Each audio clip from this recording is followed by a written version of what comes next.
actually, because I think what we see now when we look at the word hope is that what we need to do is we need to start looking into different directions.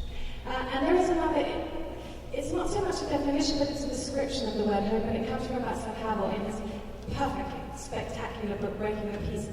Havel writes there that hope does not consist so much of the expectation that everything is going to come out just right, but more the expectation that things will make sense to you, regardless of how they come out. Now, I've always had very similar ideas. They haven't changed that much over time.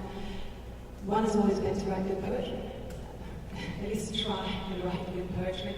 And the other one has been to pay regards to the things that are right on your doorstep. So the problems of politics and history that are right in front of you, not to turn your head aside, not to avert your face. Now, I know that I'm not the hub of existence.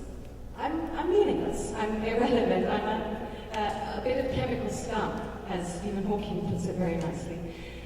Nevertheless, I spend hours every day thinking about nothing but myself.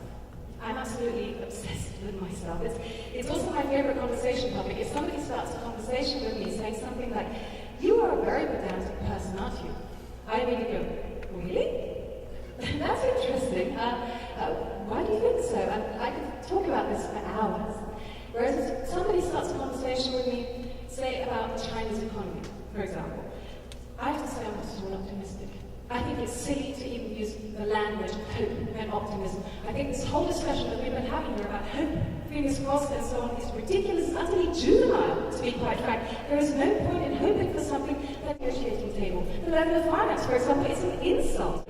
To me, it's dangerous that in a context where we know that the real need, action, starts $1 billion to call $10 billion a success, it's politically dangerous because it creates an illusion of having addressed a very dire crisis. And I think that serious activists have a responsibility to the truth.